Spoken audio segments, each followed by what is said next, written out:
Hello and welcome to all of you class. कैसे हैं आप सभी लोग? Fit and fine. Hi class, my name is Shubham. आज हम लेके आए हैं class 10th mathematics chapter 5 arithmetic progression और उसके PYQ प्रीवियस ईयर क्वेश्चन का सेकंड पार्ट। ध्यान से देखो बच्चों, फर्स्ट वाले पार्ट के अंदर हमने जितने भी क्वेश्चन कवर किए थे उनका लेवल MCQ प्लस थोड़े बेसिक लेवल थे। अब यहाँ से अच्छे लेवल के क्वेश्चन आना स्टार्ट हो जाएंगे, तो एक एक क्वेश्चन को बहुत ध्यान से देखना। जैसे जैसे मैं क्वेश्चन सॉल्व कर रहा हूँ, जैसे जैसे क्वेश्चन में अप्रोचेस अप्लाई कर रहा हूँ, कोशिश करो वैसे अप्रोचेस आप भी बिल्ड करना स्टार्ट कर दो, है ना। स्टार्ट करते हैं क्वेश्चन नंबर 1 से। It's which of the following is AP 3, 15, 27, 39 will be 120 more than its 21st term? मतलब आपको बताना है कि एक AP है 3, 15, 27, 39 ऐसे एक AP है, इस AP की 21st टर्म से 120 मोर कौन सी टर्म होगी।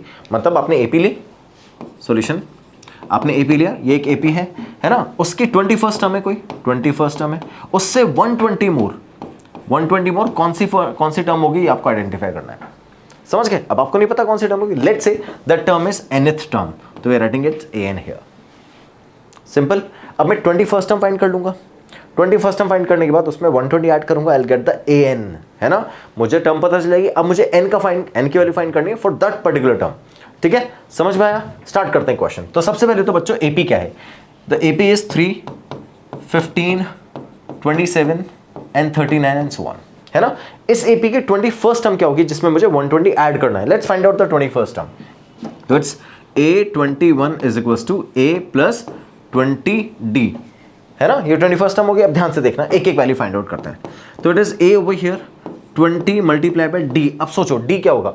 D क्या इन दोनों का डिफरेंस होगा? 3 एंड 15 का कितना डिफरेंस आया? 12। प्लेस कर दो, तो we have written 12 over here. समझ गए? और A क्या है बच्चों? A फर्स्ट टर्म है अपनी, लेट्स राइट दैट। तो 3 प्लस 20 मल्टीप्लाई बाय 12, 240, है ना। 12 2 24, आगे 0, 240। अब A21 कितना आ गया बच्चों? 240 plus 3, 243। It's 243 is equals to A21, that's 21st term we figured out. अब आपको बोल रहा है इस टर्म से 120, अगर इस 120 आगे अगर कोई टर्म होगी, 120 नंबर्स आगे कोई टर्म होगी, तो वो टर्म कौन सी होगी ये पता करो।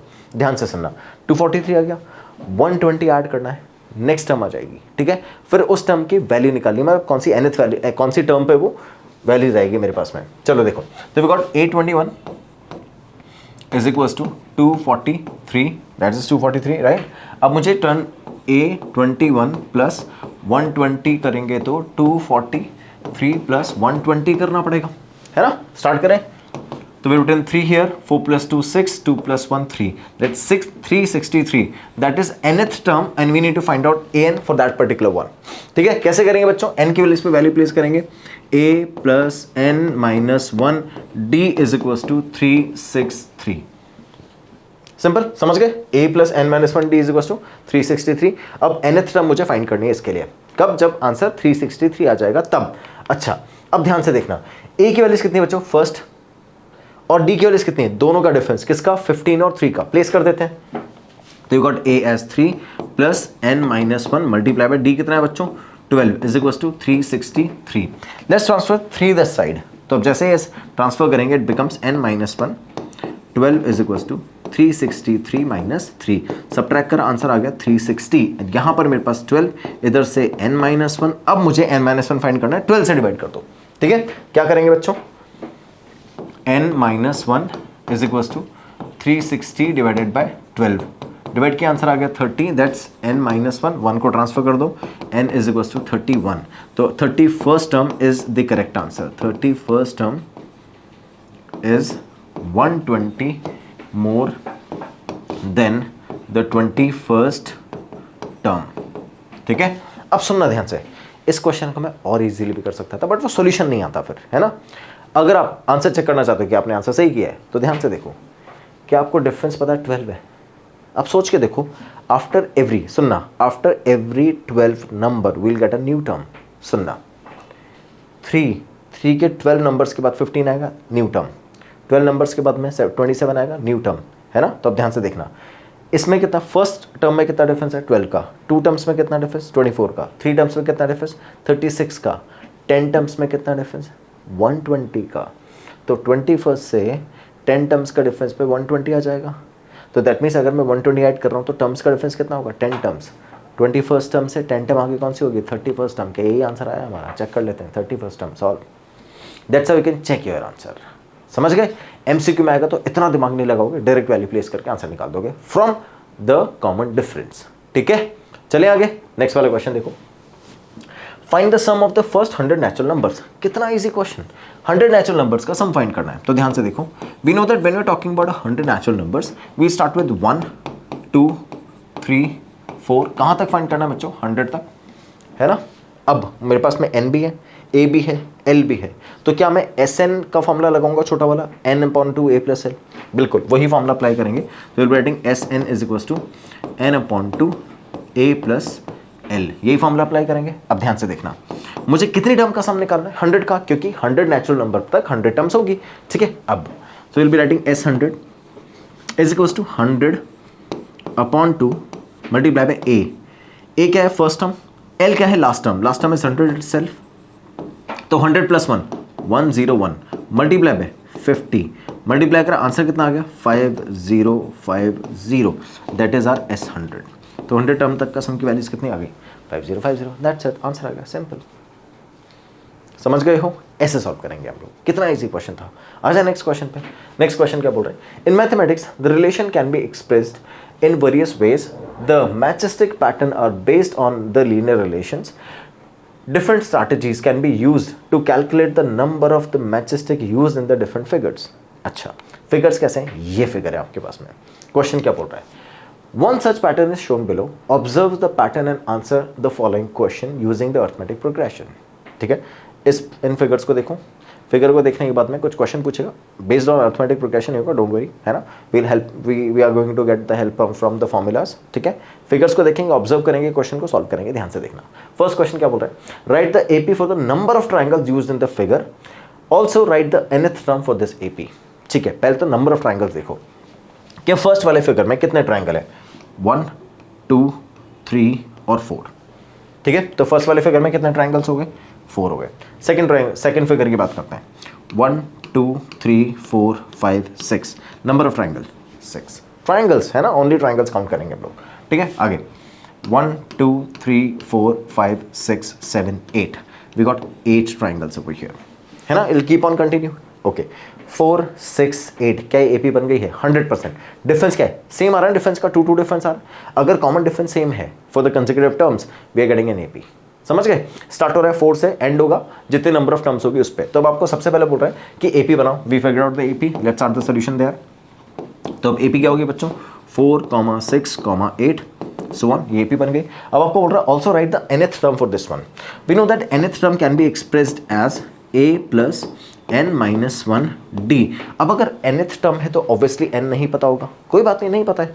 a और d तो पता है, प्लेस कर दो। तो बस a क्या है बच्चों? 4 + n-1 multiply by d। d कितना है इन दोनों का डिफरेंस? दैट्स 2। ठीक है, आगे कंटिन्यू करें तो इट इज 4 प्लस मल्टीप्लाई करते हैं 2n-2, इट्स 2n-2।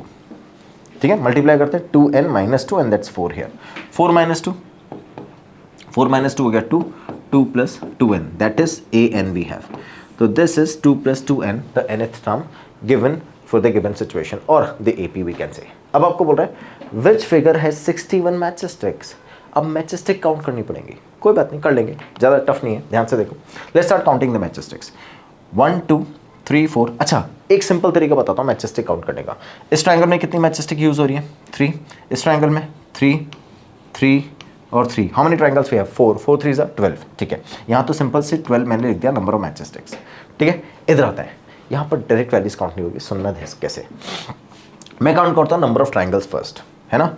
1 2 3 4 5 6 6 ट्रायंगल्स हैं। 6 ट्रायंगल में कितनी मैचस्टिक यूज होगी? 6 3 18, और ये बीच वाली एक मैचस्टिक एक्स्ट्रा है, तो कितनी मैचस्टिक होगी बच्चों?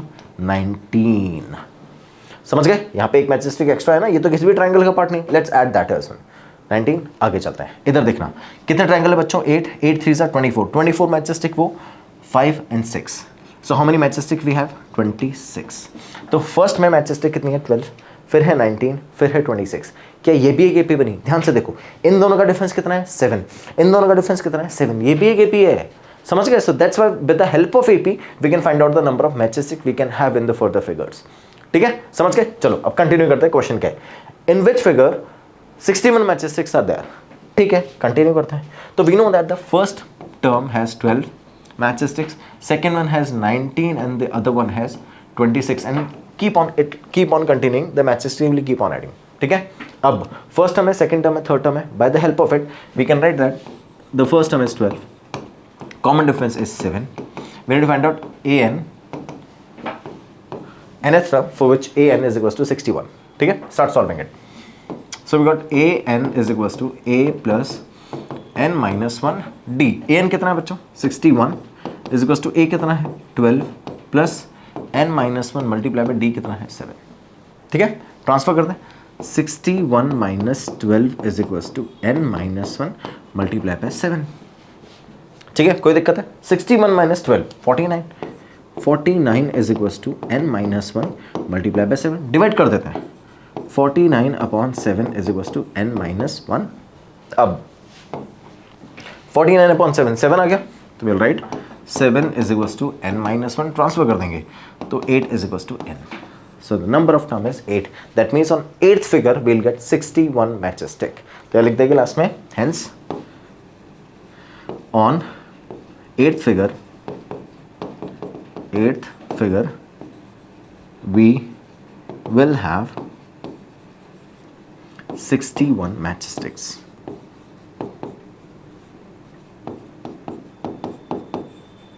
ठीक है। So on 8th figure we'll have 61 matchstick corresponding to the AP we have on it, ठीक है। आगे चलें, समझ गए हो? कोई दिक्कत? फिर से देख लो एक बार, जो दोनों फिगर थे हमारे पास में, फर्स्ट फिगर में हमने पहले नंबर ऑफ ट्राइंगल्स फाइंड किए और with the help of the triangle हमने number of matchsticks find कर लिया। अब नंबर ऑफ ट्राइंगल भी एपी में था और नंबर ऑफ मैचेस टिक भी एपी में था। तो फर्स्ट वाला जो क्वेश्चन था वो नंबर ऑफ ट्राइंगल के लिए था और सेकंड वाला क्वेश्चन मैचेस टिक के लिए था। तो नंबर ऑफ ट्राइंगल में आपसे पूछा था एपी बना के दिखा दो, nth टर्म में बना के दिखा दिया। अब यहाँ आपके पास सेकंड वाले पार्ट में स्पेसिफिकली पूछ रहे हैं कि 61 मैचेस टिक कौन से पार्ट में होगी। तो हमने कुछ भी नहीं, nth टर्म को 61 अज्यूम कर लिया और एपी में करस्पॉन्डिंग वैल्यू सॉल्व कर दी। तो an is equals to a plus n minus 1d, an की वैल्यू गिवन थी, n पूछ रहा था, बाकी दोनों वैल्यू भी गिवन है क्योंकि एपी की पता है, बस प्लेस के आंसर आ गया, n की वैल्यू 8। दैट्स इट बच्चों, समझ में आया किस तरह सॉल्व किया हमने ये क्वेश्चन। आगे चलें, नेक्स्ट वाला क्वेश्चन देखो क्या बोल रहा है। The sum of the 4 consecutive numbers, question important है, ध्यान से सुनना। The sum of the 4 consecutive numbers in AP is 32, ठीक है। स्टार्ट करते हैं। AP में 4 कंसेक्यूटिव नंबर्स है जिनका सम 32 है। तो जब भी 4 कंसेक्यूटिव टर्म्स होते हैं तो हम लिखते हैं a minus 3d, a minus d, a plus d और a प्लस 2d, है ना। इन सब का सम कितना है 32। Let's add them. तो it is a minus 3d plus a minus d plus a plus d plus a plus 3d, ठीक है। यहाँ 3d आएगा, 2d नहीं आएगा, 3d आएगा। तो will write 3d here, a plus 3d is equals to 32, ठीक है। समझ गए? तो अब a minus 3d, a minus d, a plus d और a प्लस 3d, ठीक है। जब भी 4 टर्म्स होती है इस तरह लिखते हैं ना, याद है इंट्रोडक्शन में बताया था, ठीक है। तो अब माइनस 3d से प्लस 3d, d से d रिड्यूस हो गया। मेरे पास क्या है a 4 टाइम्स, है ना, इसीलिए इस टाइप के टर्म्स यूज करते हैं so that the calculation will become easier. अभी 1 वेरिएबल हो गया, 2 वेरिएबल्स है, ठीक है। समझ गए? तो अब देखना a 4 times, that's 4a is equals to 32। Now a is equals to 8, a की वैल्यूज आ गई a की बार में, समझ गए? इसलिए इजी हो जाता है क्वेश्चन अगर आप इस तरह से टर्म्स को रिप्रेजेंट करते हो when they are in AP, third term of 3 terms और 4 term, we have a question like this. चलो अब आपको बोल रहा है and the ratio of the product of the first and the last term, ratio of the product of first and last term, ठीक है। जैसा क्वेश्चन बोल रहा है वैसे चलते जाते हैं। फिर होता है first term is a minus 3d, last term is a plus 3d, ठीक है। रेशियो किस किस का? Product of first and last term and product of first and last term लिख लिया हमने, and the product of the 2 middle term. Middle term कौन सी? देखो ये फर्स्ट और लास्ट टर्म है अगर, तो अपनी ये मिडिल टर्म है ना। तो इन दोनों का प्रोडक्ट मैंने लिख दिया 2, इन दोनों का प्रोडक्ट यानी a minus D and a plus D, ठीक है। तो अब it is a minus D and a plus D. इन दोनों का जो रेशियो है बच्चों, ये रेशियो कितना है? ये रेशियो है 7:15, 7:15। What is asking for? Find the numbers, आपको नंबर फाइंड करना है। अब देखो फर्स्ट इक्वेशन से a आ गया है, a कितना आ गया बच्चों? 8 आ गया है। अब इसकी हेल्प से हम क्या करेंगे? With the help of second equation we will find out d, ठीक है। कैसे करेंगे देखते रहो। जहां जहां पर भी a है, क्या पे सब जगह मैं 8 प्लेस कर सकता हूं? बिल्कुल, let's place it. So it's 8 minus 3d, 8 plus 3d, here it is 8 minus d, and 8 plus D is equals to 7/15। कोई दिक्कत? जहां पर भी a था उसकी जगह मैंने 8 प्लेस कर दिया। We got this equation clearly. अब आगे चलते हैं। देखो a minus B A plus B A square minus B square, तो अब we can write it as 8 square minus 3d का square and here it is 8 square minus d का square that is equals to 7/15। यहाँ तो कोई दिक्कत है? चलो कंटिन्यू सॉल्व करें। 8 square minus 3d square, 8 square minus d square 7/15, cross multiply करेंगे तो it is 8 square minus 3d square, 8 square minus 3d का होल स्क्वायर। देखो यही थी ना वैल्यूज, 3d का होल स्क्वायर। 15 को इससे मल्टीप्लाई करेंगे, we'll multiply this by 15, leave it as it is equals to 7 multiply by 8 square minus d square. यही आएगा 8 स्क्वायर माइनस डी स्क्वायर। इसको 7 से मल्टीप्लाई करेंगे और इसको 15 से। ठीक है, सुनते जाना, मैं किसी का भी स्क्वायर ओपन करके सॉल्व नहीं कर रहा हूं अभी तक। क्यों नहीं कर रहा हूं समझ जाओगे, ध्यान से देखना। Let's multiply, we can write it as 15 multiply by 8 square minus 15 multiply by 9d square. मैंने इसका स्क्वायर ओपन किया, इसका नहीं किया। क्यों नहीं किया आप समझ जाओगे। चलो let's write it as 7 multiply by 8 square minus 7d square. ठीक है, अब मैं क्या करता हूँ, डी स्क्वायर वैल्यू है इसको इधर और 780 स्क्वायर को इधर ले आता हूँ। ठीक है, अब देखना क्या हो जाएगा। 15 multiply by 8 square minus 7 multiply by 8 square is equals to, ये उधर जाएगा पॉजिटिव हो जाएगा, तो 15 multiply by 9d square minus 7d square. कोई दिक्कत है बच्चों? अब ध्यान से देखना, क्या इन दोनों में से 8 स्क्वायर कॉमन? बिल्कुल, मैंने 8 स्क्वायर कॉमन ले लिया। ठीक है, अब इन दोनों से मैं 8 स्क्वायर कॉमन लूंगा तो बचेगा क्या कॉमन में? कॉमन लेने के बाद बचा क्या? इधर से बचा 15 माइनस 7, 15 माइनस 7। इन दोनों में से क्या डी स्क्वायर कॉमन आ रहा है? बिल्कुल, let's take D square common. इधर क्या 15 multiply by 9, 15 multiply by 9 minus 7। ठीक है, देखो इन दोनों से 8 स्क्वायर कॉमन लिया, इन दोनों में से मैंने डी स्क्वायर कॉमन लिया। यहाँ से आया 15 multiply by 9, 15 multiply by 9 as it is minus 7 and here we have 15 minus 7 that's 8, तो it's 8 multiply by 8 square that's equals to d square and 15 9 135 minus 7। ठीक है, इन दोनों का सब्ट्रैक्ट करो। देखो ध्यान से देखना, d स्क्वायर इन दोनों का सब्ट्रैक्ट करोगे तो क्या आएगा? 128। राइट, अब सुनते रहो। Can I write it as 68? चलो अब इसका ओपन कर ही देते हैं। 8 का स्क्वायर इज 64 मल्टीप्लाई बाय 8। अब देखो 64 से 128 रिड्यूस हुआ 2 टाइम्स, है ना। आगे देखते रहो, 2 से 8 रिड्यूस हुआ 4, so finally I 4 is equals to D square. समझ में आया? ये दिमाग चलाना है आपको, है ना, तभी कैलकुलेशन रिड्यूस हो सकती है। आगे चलते हैं, तो अब डी स्क्वायर अगर 4 है तो we can write D as, finally we can write D square is equals to 4, then D is equals to plus minus 2। ठीक है, अब सुनना बच्चों, आपके पास में डी की 2 वैल्यूज आई है, तो जब डी की 2 वैल्यूज आएगी और आप दोनों वैल्यूज को प्लेस करोगे, फर्स्ट डी की positive values, second negative values, तो उससे 2 एपी बनेगी। आपको दोनों लिखनी होती हैं, ध्यान रखना, समझ गए। तो अगर डी की जब भी 2 वैल्यूज आएगी आप 2 एपी बनाओगे, दोनों वैल्यूज प्लेस करोगे। भूल जाना क्वेश्चन क्या बोल रहा है, कुछ नहीं करना, हमेशा दोनों वैल्यूज प्लेस करके आंसर लिख दो, बात खत्म, है ना। अगर एक वैल्यू भी पूछ रहा होगा तब भी आपके मार्क्स कटेंगे नहीं सेकंड एपी लिखने के। ठीक है, चलो तो अब डी की 2 वैल्यूज हैं, यहाँ लिखेंगे for D is equals to 2 और यहाँ लिखेंगे for D is equals to minus 2। ठीक है, अपने पास टर्म क्या थी, ध्यान से देखो। टर्म्स थी अपने पास a minus 3d, a minus d, a plus D and a plus 3d, है ना, ये टर्म्स थी ना। अब ध्यान से देखना, मेरे पास में 8 किसकी वैल्यूज आ गई थी, मेरे पास a की वैल्यूज 8 आ गई थी ना, ये आ गई थी 8 a की वैल्यूज, है ना। अब मैं प्लेस करना स्टार्ट करता हूँ, देखो स्टार्ट करते हैं। तो I be writing 8 minus 3 multiply by 2 3d, तो 3 2 जा 6, 8 minus 6 is 2। Simple, first term आ गई। सेकेंड 8 माइनस 2 6, डी की प्लेस पे 2 रखेंगे ना, 8 माइनस 2 6। आगे चलते हैं, 8 प्लस 2 10। आगे चलते हैं, 8 प्लस 2 मल्टीप्लाई बाय 3, दैट 3 2 जा 6, 8 प्लस 6 14। So we got 2 6 10 14, these are the 4 terms for D is equals to 2। अब ध्यान से देखो, यहाँ पर भी सिमिलर टर्म आएगी बट ऑर्डर चेंज हो जाएगा, है ना। 14 से स्टार्ट होगा, ऐसी वैल्यूज आ जाएगी। समझ गए कैसे करेंगे, ध्यान से देखो। For D is equals to -8, same वही a minus 3d, a minus 3d, a minus d, a plus d and a plus 3d ये 3 टर्म्स आएंगी। अब अपन जो वैल्यूज प्लेस करेंगे उसमें डी की वैल्यूज माइनस होगी, तो यहाँ पे डी की जो माइनस वैल्यू होगी वो क्या करेगी, देखो इसको पॉजिटिव बना देगी, इसको पॉजिटिव, इसको नेगेटिव, इसको, तो जो यहाँ पर है वो यहाँ आ जाएगी, जो यहाँ पर है वो यहाँ चली जाएगी। सिंपल, इतना ही होने वाला है। तो 2 6 10 14 आ रहा था, वहाँ 14 10 6 2 आ जाएगा बस। ठीक है, चलो सॉल्व करते हैं। तो it is 8 minus 3 multiply bye minus 2। अब ये माइनस प्लस बना देगा इसको, तो 3 2 6, 8 प्लस 6 14। सिंपल, फर्स्ट सेकंड वाला सॉल्व करते हैं। 8 माइनस 2 है ना, ये माइनस, एक बार पहले माइनस हटा देते हैं। I will be writing 8 minus minus 2 है ना, माइनस माइनस प्लस तो हो गया 8 प्लस 2 10। ठीक है, 8, ये ए की वैल्यू 8 है ना, माइनस फिर डी की वैल्यू माइनस 2 है, तो माइनस माइनस प्लस हो जाएगा 8 प्लस 2 10। ठीक है, आगे चलता है। 8 प्लस माइनस 2, तो 8 माइनस 2 हो जाएगा, 8 माइनस 2 इज 6।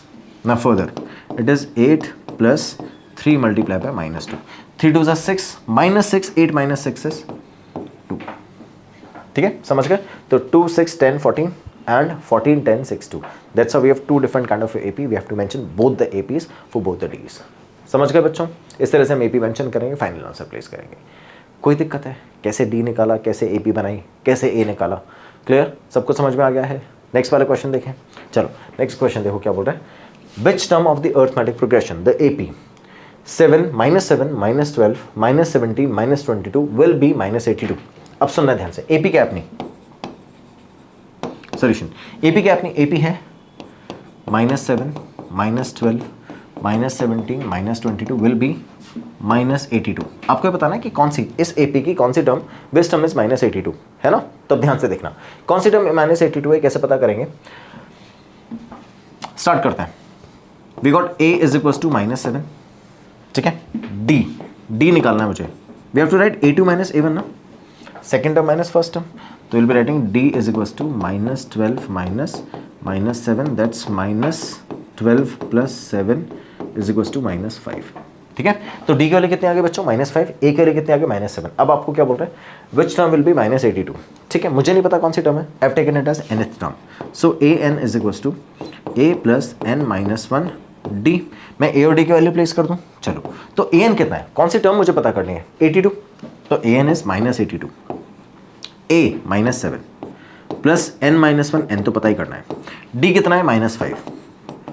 ठीक है, अब देखना जैसे क्वेश्चन बोल रहा है सॉल्व करते जाओ, -7 को उधर ट्रांसफर कर दो और 5 से डिवाइड कर दो, आंसर आ जाएगा। तो will be writing it as -82 is equal to -7 plus n minus 1 multiply by -5। ठीक है, plus n minus 1 multiply by -5, these are the values we have. Let's answer -7, -82 प्लस 7 is equal to n minus 1 -5। अब देखना इन दोनों का subtract किया, it's -75 is equal to n minus 1 -5, ये वैल्यूज आ गई है। अब -75 -5 डिवाइड कर देंगे तो -75 upon -5 is equal to n minus 1। चलो माइनस से माइनस कट गया, 75 को डिवाइड किया तो 15 is equal to n minus 1, -1 को इधर भेज देंगे तो 16 इज इक्वल टू n। कोई दिक्कत है बच्चों, n के लिए 16 आ गई, that means -82 is 16th term of the given AP। अब आगे क्या पूछ रहा है, is -100 any term of the AP, क्या -100 इसकी कोई टर्म है, अगर है give the reason for your answer, अगर है तो ठीक है, नहीं है तो ठीक है, तो जो भी आप आंसर दे रहे हो उसका रीजन बता देना। तो -100 इसकी टर्म होगी या नहीं होगी, ये कैसे पता करेंगे, फिर से एक और nth टर्म आ गई -100, चेक कर लेंगे कौन से n पे। ठीक है, तो an फॉर्मूला सेम है, a plus n minus 1 d। ठीक है, आगे चलते हैं। nth टर्म इज -100, -100 ही बोल रहा है, पॉजिटिव 100 बोल रहा है, -100 ही बोल रहा है। ठीक है, -100, a कितना बच्चों अपना -7 plus n minus 1 multiply by -5। देख लो यही सारी वैल्यूज एज इट इज है, a की वैल्यू -7 है और d की वैल्यू -5 है, सेम वैल्यू प्लेस कर रहा हूँ मैं। तो देखो ये -7 ये -5, इधर n माइनस 1 आ गया, nth टर्म मुझे फाइंड करनी 100, सिंपल। चलो आगे सॉल्व करते हैं, -7 को ट्रांसफर करते हैं, तो -100 plus 7 is equal to n minus 1 multiply by -5। ठीक है, इन दोनों का डिफरेंस देखो, -100 plus 7 -93 is equal to n minus 1 is equals to -5. Now we'll divide -5 this side. So it's -93 divided by -5 is equals to n minus 1. ठीक है, यहाँ तो कोई दिक्कत। अब ध्यान से देखना, जैसे मैं इन दोनों को डिवाइड करूंगा, नेगेटिव नेगेटिव कट गया 93/5, we got 93/5 is equals to n-1। अब मैं 1 को ट्रांसफर कर देता हूँ, यहाँ तक सॉल्व करना पड़ेगा बच्चों, यहाँ तक दिख गया यहीं पे कि आंसर नहीं आएगा, फिर भी सॉल्व करना पड़ेगा जस्ट टू शो दैट कि n की एग्जैक्ट वैल्यू नहीं आ रही है। ठीक है, चलो 5 1 5, 93 + 5/5 is equals to n, add करेंगे तो 98/5। ठीक है, अब यहाँ से लिखेंगे that this value is not completely divisible, last में आपको लिखना है this value is not completely divisible, hence this will not be in the form of integers. ठीक है, इंटीजर भी नहीं बोल सकते, नेचुरल नंबर आना चाहिए, then this will not be in the form of natural number, hence this is not a given term of an AP which is assign to us. तो जो AP हमको असाइन करी थी उसकी ये एक टर्म नहीं हो सकती, तो आप लिख देंगे n can not be in fraction, hence this is not a term of the AP। That's it. ठीक है, सिंपल, फाइनल। यहाँ तक सॉल्व करने के बाद लास्ट स्टेटमेंट क्या लिखना है, hence this is not an natural number, या फिर n can not be in the form of fraction, so this is not an AP और this is not the term of the AP। ठीक है, समझ गए? आगे चले नेक्स्ट क्वेश्चन। नेक्स्ट क्वेश्चन क्या बोल रहे हैं देखो, how many terms are there in AP whose first term and fifth term is -14 and 2। ठीक है, चलो सॉल्यूशन स्टार्ट करते हैं। How many terms are there in AP, that means मुझे n फाइंड करना है, दैट मीन्स मुझे क्या फाइंड करना है, मुझे n फाइंड करना है। ठीक है, उसके बाद how many terms are there in AP whose first term, first and the fifth term whose first term. ठीक है, फर्स्ट टर्म यानी a कितना है बच्चों, -14 and the fifth term that means A5, fifth term कितना है 2। ठीक है, अब respectively and the last term is 62, last term that means nth term, that's an is equals to 62। Clear? तो अब आपको पता करना है कि इसमें कितनी नंबर ऑफ टर्म्स है। आपके पास a है, A5 है, सुनते रहना, a है, A5 है और an है, आपको n फाइंड करना है। अब मैं a और A5 की हेल्प से d फाइंड करूंगा और d का यूज करके, a और d का यूज करके n फाइंड। स्टार्ट करते हैं A5। A5 can be written as a + 4d, A5 is 2 is equals to a कितना है -14 + 4d। ठीक है, d तो मुझे फाइंड ही करना है, ट्रांसफर कर देते हैं इसको, 2 + 14 इज इक्वल्स टू 4d, ऐसे लिखेंगे। एडिशन किया तो 16, will get 16 is equals to 4d। आगे डिवाइड कर देंगे तो 4 इज इक्वल्स टू d, यहाँ से d आ गया ना मेरे पास में। अब a क्वेश्चन में गिवन था, d मेरे पास आ चुका है, n की वैल्यू फाइंड करनी है, an गिवन है, सिंपल फॉर्मूला ASN। चलो अप्लाई करते हैं। So we got an is equals to a + n-1d। अब देखो an की वैल्यू कितनी बने बच्चों, an की वैल्यू 62 है, मैंने प्लेस कर दिया, is equals to a, first term -14, d is 4। ठीक है, first term is -14 + n-1 multiply by d की वैल्यू 4। ठीक है, अब देखते रहो, ये -62 है, -14 है और 4 है। ठीक है, मैं क्या करूंगा, -14 को ट्रांसफर करके 4 से डिवाइड करूंगा, तो देखते रहना। तो it is 62 + 14 is equals to n-1 multiply by 4। अब मुझे क्या करना है, जो वैल्यूज है लास्ट वैल्यूज को डिवाइड कर दे, सबट्रैक्ट कर, ऐड कर देना है। 4 + 2 6 7, that's n-1 divided by multiply by 4, let's divide it over here.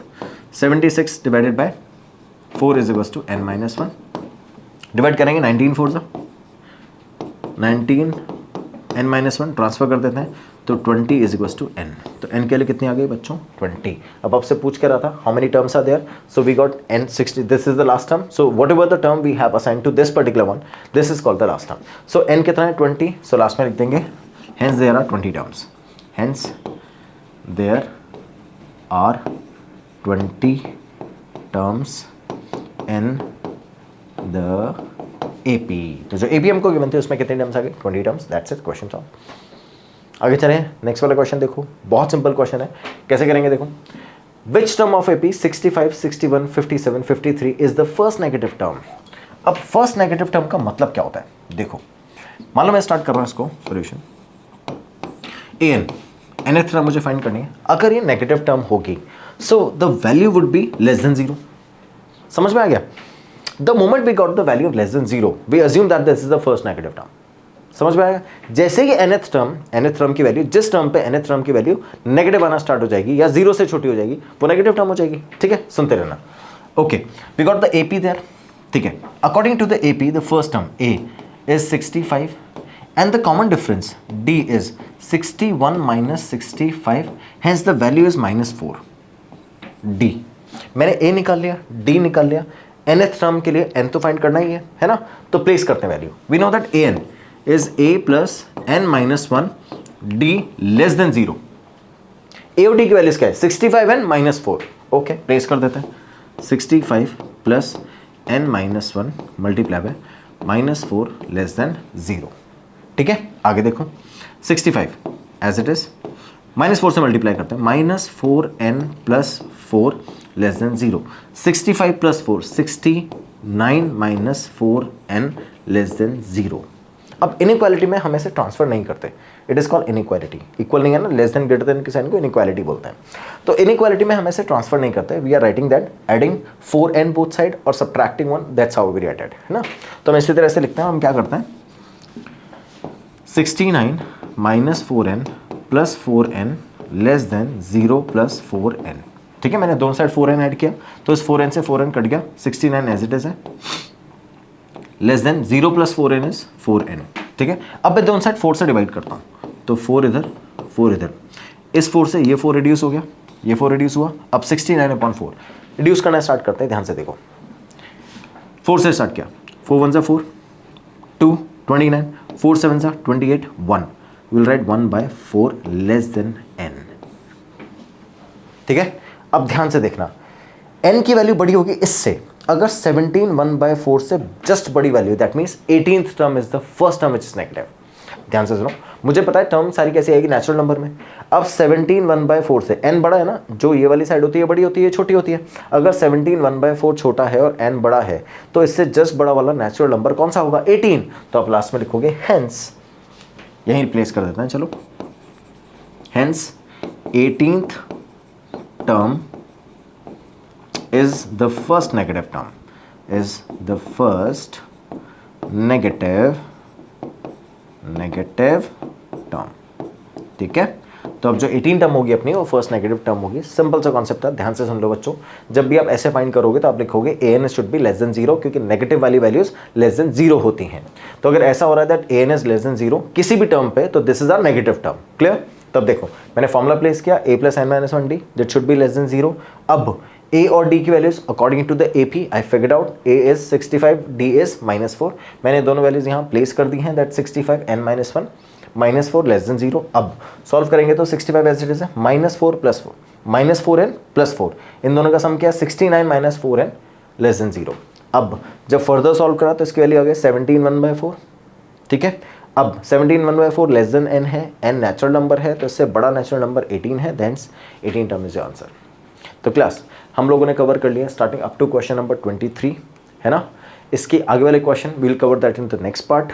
बहुत अच्छे अच्छे क्वेश्चंस हैं, दिमाग लगा के एक एक क्वेश्चन को सॉल्व करते चलना। जैसे ये आपके लिए एक नया क्वेश्चन था, इस टाइप का क्वेश्चन आपने अभी तक सॉल्व नहीं किया था, एनसीईआरटी में था नहीं, है ना। सो इसी तरह से जब भी इस टाइप के क्वेश्चन आएंगे दिमाग लगा लगा सॉल्व करते रहोगे, then we are good to go with all the questions and all the sort of parts. Thank you so much for watching, have a good day, bye bye, take care.